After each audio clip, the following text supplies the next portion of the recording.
You know, most most people, I think, have never thought about what childhood is. And if you don't have children yourself and you're an adult, okay, maybe you don't have to. Maybe it doesn't matter. Like, maybe it just doesn't matter to you. But if you're a parent, you need to think about why it is that we have literally the longest childhood relative to lifespan of any organism on the planet. This is a feature.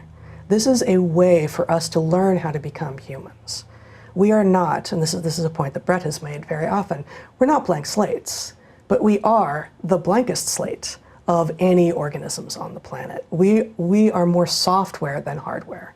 And so what we're doing for these first, I don't know, 11 to 25 years of our lives, right? Now into the 40s, I think. Right. But depending on culture, you know, when do you start calling yourself an adult and all of this? What we're doing is learning how to be human. And we're learning how to be human by we're supposed to be learning how to be human through direct instruction by our parents, through observing our parents, through observing our siblings, through interacting with, including fighting with our siblings and having them smack us down, both sometimes literally, but definitely metaphorically when we do stupid things. And better yet, if our parents have lots of adult friends around and they have lots of kids, and there's a whole mess of humanity that we are learning from. And then we're also, in that very long developmental period, supposed to be learning from direct physical experience of the world. So the example I like to go to here is, you know, the Roadrunner cartoons. When Wile E. Coyote scoots his way off a cliff, and he doesn't fall until he realizes there's nothing below him, it's funny, right? Like, it's really funny, but of course, it's funny because we know that gravity doesn't really work that way. Right. Increasingly, I suspect that a lot of kids, and now into iGen and some of the younger millennials, kind of aren't sure.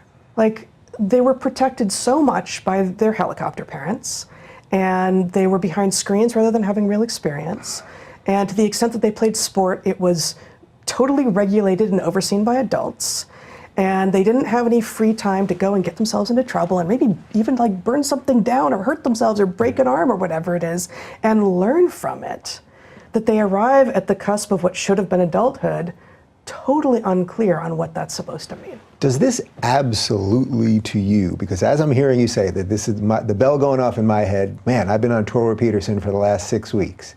Everything that you just said there is basically what he is saying. He is trying to, I sense that what he's trying to do at the most personal level, yeah, he talks about society as a whole, but at the most personal level, he's trying to retool young people.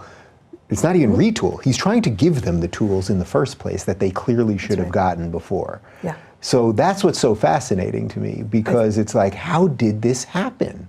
Right. How did this happen? And you know, we can point to pharmaceuticals being given to kids to make boys less boy-like and to some degree to make girls less girl-like. You know, let's give speed to boys so they'll sit and face forward and learn what? So they'll calm down. So they'll calm down and not do rough and tumble play. And I mean, that's insane. Yeah. And at the same time, let's give anti-anxiety meds to girls and SSRIs. And you know, just the model of schooling is ridiculous. You know, we have schools that have gotten rid of recess because recess is dangerous. And everyone who's ever been in school, even if, like me, you happen to have been a good fit for the model of schools that you were in, which I think is pretty rare, actually, knows that you also need to have time to get out there and play and move your body and experience it and not have it being overseen by some adult who's decided in advance what is and is not safe for you to experience. So, you know, one of the things I used to say to my students in advance, I did a lot of team building and like actual team building and planning with them in advance of these long study abroad trips. We would have spent weeks together on campus in advance of going on these trips. But what I wanted to do before we left was establish with them, what's your relationship with risk? How do you view your relationship with risk? And we would do this in round, and I would answer the question too. And you know, I would say to them, actually, I happen to love risk. I am the leader on this trip.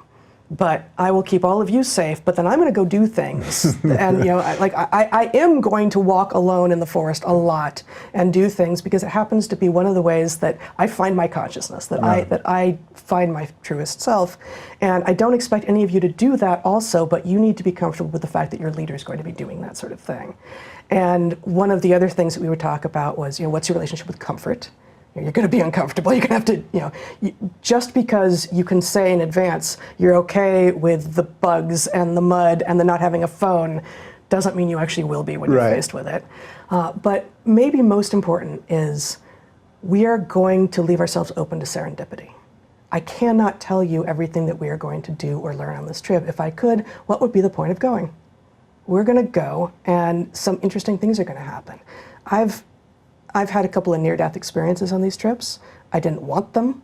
I did, you know, I was. There's a learning experience for you. There's a learning experience, and frankly, on the most recent one, on a boat in the Galapagos with 8 students, in which the only thing that didn't survive was the boat, but it was really touch and go. I mean, I really did almost die.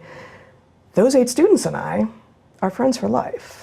Right? You know, there's some of them that I'm not in active contact with, but I know where they are, and that, you know, that bonds you. And no, I'm not going to pitch a trip with, and you might die.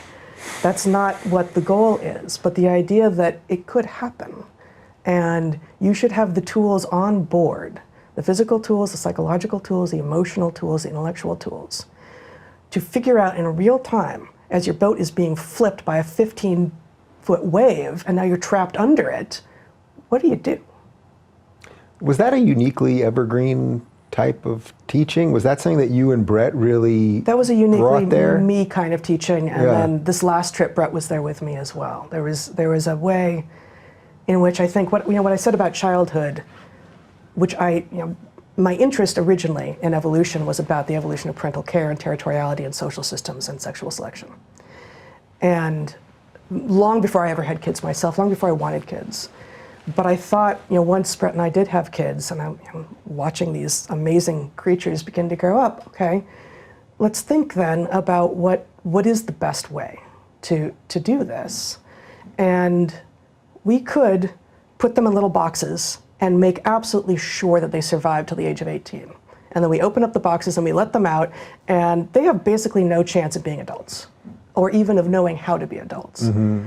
Or we could expose them to ever greater risk, having first made absolutely sure that they know that they are loved and that we have their backs and that we will do anything to come in and get them and to protect them if we can. But that they are going to start going out into the world pretty early, biking at 2. And, we took them to the Amazon at 7 and 9 the first time. And, something could have gone wrong. And I don't know, I've known parents who lost kids, and I don't know how you survive that. But you need to be willing to take risks such that when your kids do hit 18 or 20 or whatever, you know that they're actually already on their way to being adults.